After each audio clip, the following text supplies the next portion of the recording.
Minister Prince Faisal bin Farhan Al Saud. The two discussed talks on Ukraine and Russia efforts to stabilize Syria and the ongoing situation in Gaza. Rubio also thanked the foreign minister for Saudi hospitality during the president's recent visit. Riyadh has not issued any immediate comments. Now we move on to Europe. A major political shakeup in the Netherlands. The coalition government led by Prime Minister Dick Schoof has collapsed. This comes after far-right leader Geert Wilders pulled his Party for Freedom, or PVV, out of the alliance.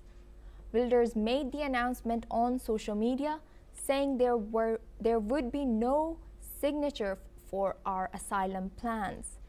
The rift centers on immigration.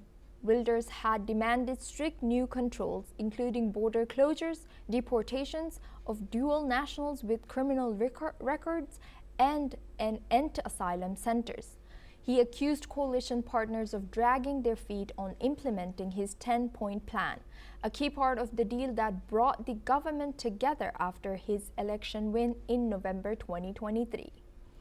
But political experts have called the proposal unworkable, with some even labeling them illegal.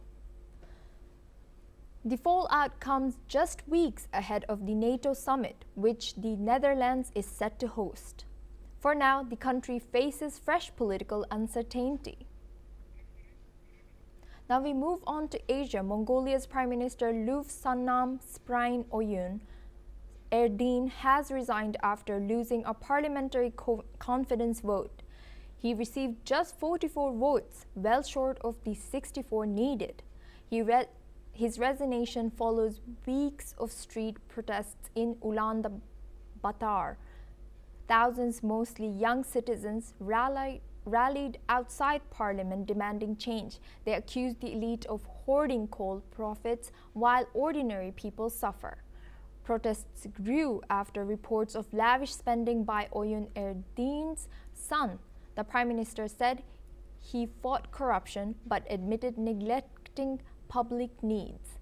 He warned of possible political instability. He will stay on temporary until a new leader is appointed within 30 days. Now we move on to Africa. Rwanda-backed M23 rebels in the Democratic Republic of Congo executed at least 21 civilians over 2 days in February in the eastern city of Goma, according to a report published by Human Rights Watch. The report covers incidents on February 22 and the 23rd in a Goma neighborhood, including the shooting of 6 men and 1 woman near a military camp.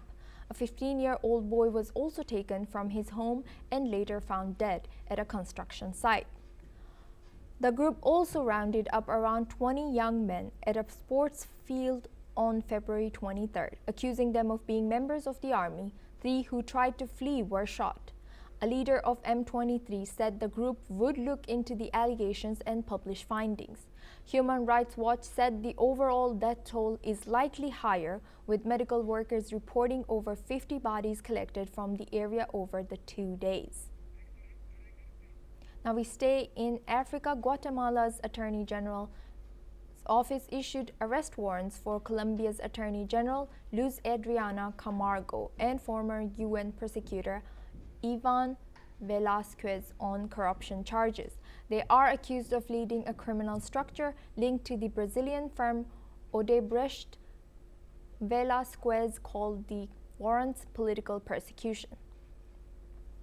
Guatemala requested Interpol alerts for Camargo, Velasquez, and former Guatemalan prosecutors. Colombia's foreign ministry condemned the warrants, calling them legally unfounded, an attack on international justice. Velasquez, former defense minister and current Vatican ambassador, is known for his role in exposing corruption in Guatemala. Odebrecht, involved in widespread Latin American corruption, pleaded guilty to bribery in the US in 2016. Now we move on to the Middle East. The United States is downsizing its military footprint in Syria, with plans to shut down all but one of its bases.